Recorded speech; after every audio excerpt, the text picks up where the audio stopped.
नमस्कार दोस्तों, मेरे चैनल में आपका स्वागत है। मैं आज आपको लैब के बारे में बता रहा हूँ और लैब में क्या क्या मशीन आप स्टार्टिंग में छोटा एक लैब खोलने के लिए आप क्या क्या मशीन ले सकते हैं। तो नॉर्मली देखिए, छोटा लैब चलाने के लिए आपको कलेक्शन सेंटर खोलना है कि लैब खोलना है। तो कलेक्शन सेंटर के लिए तो मान लीजिए कि मैं उस पर एक वीडियो बनाऊँगा। मैं आज लैब के बारे में बताने वाला हूँ कि लैब सेटअप करने के लिए कौन कौन सी चीज़ की आवश्यकता होती है और क्या क्या चाहिए। तो लैब सेटअप करने के लिए देखिए, सबसे पहले तो आपको मान लीजिए कि एक रूम होना चाहिए और रूम प्लस वेटिंग रूम होना चाहिए। वेटिंग रूम कि 2-4 पेशेंट बैठ जाएं और 2-4 पेशेंट बैठने के बाद लैब्स एक वेटिंग रूम होना चाहिए, उसमें चेयर वर होना चाहिए। प्लस आप अपने लिए एक टेबल रखें जिस पे आपको पीसी होना चाहिए, कंप्यूटर, जिसमें मान लीजिए कि आप रिपोर्ट बना सकें, टाइप कर सकें। और उसके अलावा मशीन रखने के लिए आपको जगह होना चाहिए, टेबल होना चाहिए, कुर्सी होना चाहिए बैठने के लिए। मशीन कौन कौन सा मतलब आप रखना चाहते हैं, तो नॉर्मली मान लीजिए कि सीवीसी जो मशीन होता है, आप कोई भी कंपनी के ले सकते हैं जिसका आपके शहर में सर्विस अच्छा हो, तो उस कंपनी का आप मशीन ले लीजिए। और बायोकेमिस्ट्री का मशीन ले लीजिए, नेसेसरी है। और सेंट्रीफ्यूज होना चाहिए जो ब्लड को सेंट्रीफ्यूज करके सीरम निकाले। वायल होना चाहिए, वायल्स होना चाहिए, जो जितने प्रकार के वायल्स होते हैं, वायल्स हो गया, फिर पीपेट हो गया, फिर आपका टिप्स हो गया।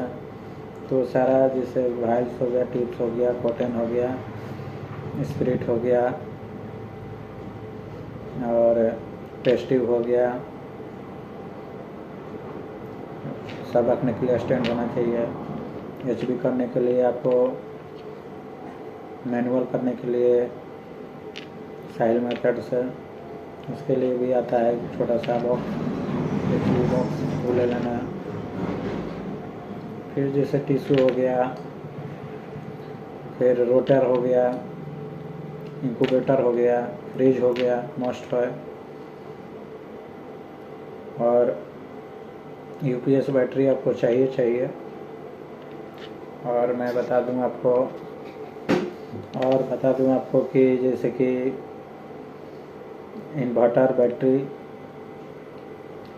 और डस्टबिन, ये सारा, जिसमें मान लीजिए आप रिपोर्ट कैसे देना चाहते हैं, मैनुअल देना चाहते हैं, मैनुअल दीजिएगा तो सिस्टम पे तो कोई इतनी नहीं है। अगर मैनुअल नहीं कंप्यूटराइज देना है तो कंप्यूटर तो रखना होगा, नॉर्मली है। स्प्रिट हो गया, बैटरी उटरी, इन्वर्टर, सारा चीज़ हो गया। फिर आपको लाइट होना चाहिए, लाइट तो रहेगा तभी सब सारा चीज़ चलेगा। और माइक्रोस्कोप होना चाहिए।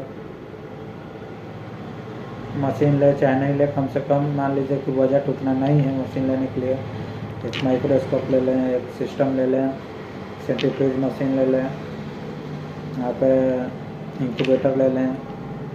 मैनुअल में जैसे टेस्ट ट्यूब हो गया, वायल्स हो गया, सिरिंज हो गया, कॉटन हो गया, स्पिरिट हो गया। फ्रिज ज़रूरी है केमिकल रखने के लिए। तो एक प्रेस रूम होना चाहिए जिसमें डस्ट वस्ट ना आए, किसी प्रकार के, साफ़ सुथरा हो, किसी प्रकार के डस्ट ना आए, उसको पैक होना चाहिए। और कलेक्शन एरिया होना चाहिए, जहाँ कलेक्शन हो। प्रोसेसिंग एरिया होना चाहिए, अपना एक टेबल रखिए, उधर प्रोसेस करिए।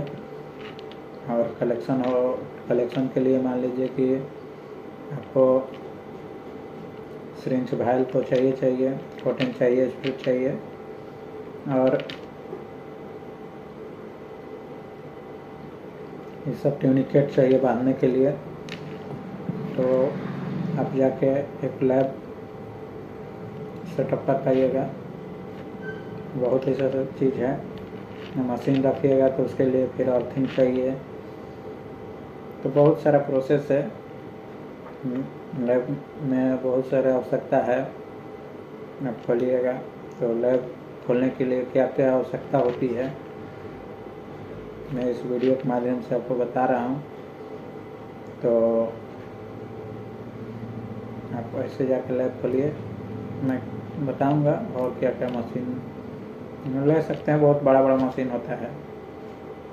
तो चलिए नेक्स्ट वीडियो में मिलते हैं, तब तक के लिए बाय एंड टेक केयर।